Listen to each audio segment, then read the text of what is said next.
नमस्कार,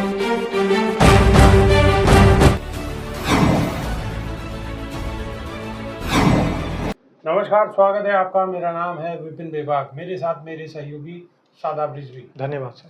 समाजवादी पार्टी के राष्ट्रीय अध्यक्ष और पूर्व मुख्यमंत्री अखिलेश यादव ने दिल्ली हाई कोर्ट के जज यशवंत वर्मा के आवास पर नकदी मिलने की घटना पर प्रतिक्रिया दी है। सपा चीफ अखिलेश यादव ने इस मामले पर कहा है कि वह पैसा शायद उन्होंने यशवंत वर्मा ने शायद उधार लिया था।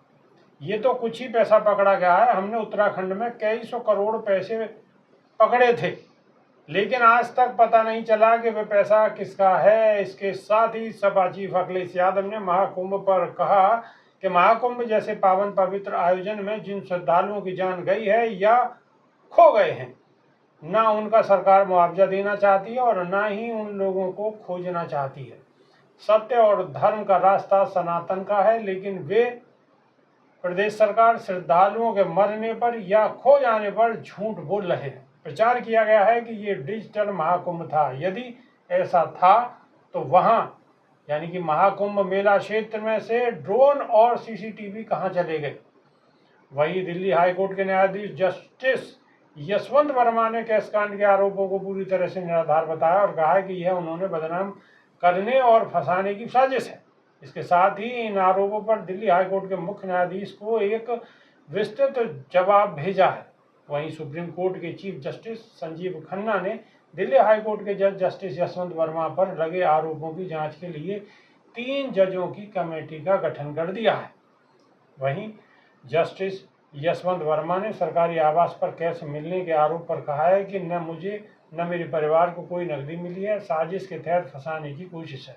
इसके साथ ही उन्होंने कहा है कि जिस कमरे में पैसे मिलने की बात कही जा रही है वह कमरा मेरे मुख्य आवास से पूरी तरह अलग था।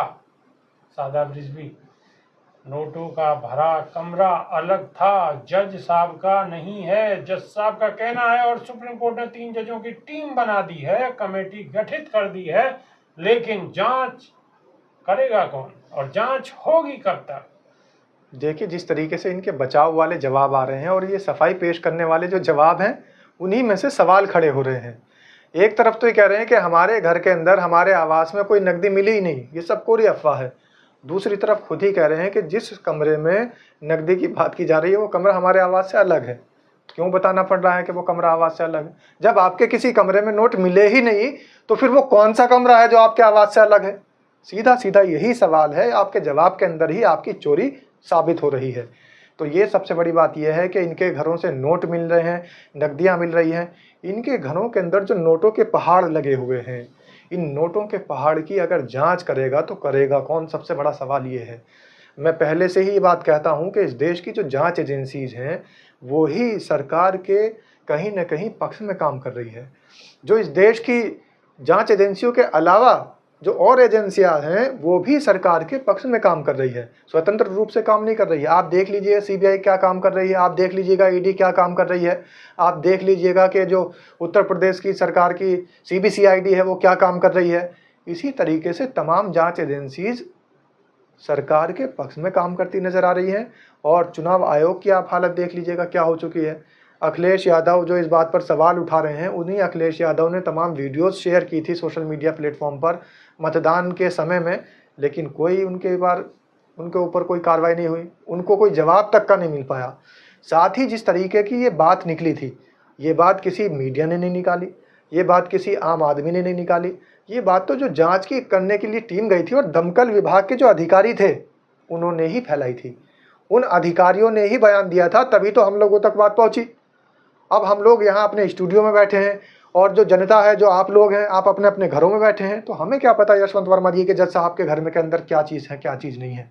जो वहाँ पर आग लगी, एक घटना हुई, दुर्घटना हुई, उसको बुझाने के लिए जो वहाँ फायर ब्रिगेड के और दमकल कर्मी वहाँ मौजूद थे, उन्हीं में से किसी ने बताया कि वहाँ पर इस तरीके का नोटों का पहाड़ लगा हुआ है, नोटों का अंबार लगा हुआ है और तत्काल प्रभाव से उनको तबादला भी उनका हो चुका। अब तबादले की बात को इस तरीके से समेटा जा रहा है कि तबादला एक अलग बात है और ये आग लगने वाली घटना एक अलग बात है। लेकिन नोटों का जो पहाड़ है, हम तो ये कहते हैं कि जो कचरे का पहाड़ है उस पर बड़ी राजनीति चल रही है। कचरे के पहाड़ पे इतनी राजनीति चल रही है कि भारतीय जनता पार्टी, आम आदमी पार्टी और कांग्रेस तीनों एक दूसरे पर हमलावर रहती है, सिर्फ कचरे के पहाड़ पर।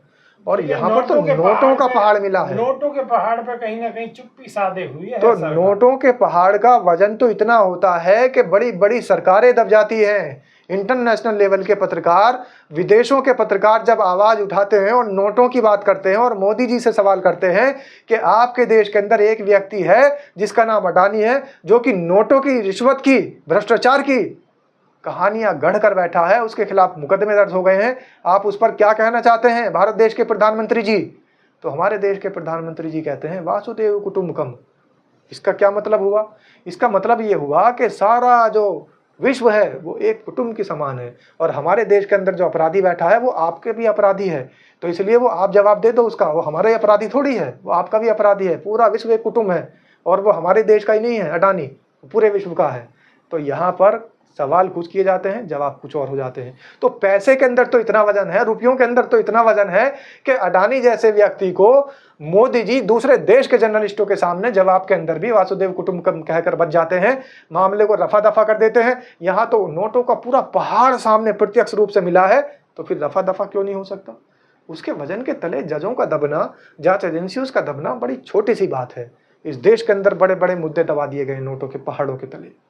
बड़े बड़े मुद्दे दबा दिए गए हैं और दबाए जा रहे हैं, लेकिन सोचने वाली बात यह है कि इतना मोटा धन, इतना मोटा रुपया अगर एक जज के यहाँ पर मिलता है तो वो उसके एवज में कैसे कैसे फैसले दिए गए होंगे। कुलदीप सेंगर का फैसला देने वाले भी यही जज हैं। कितने घर बर्बाद हुए होंगे,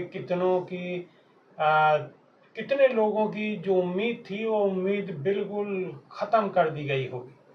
तो मसला बहुत बड़ा है। अगर जनता जनार्दन सोचती है, इस विषय को गहराई से सोचती है, तो बहुत बड़ा मुद्दा है।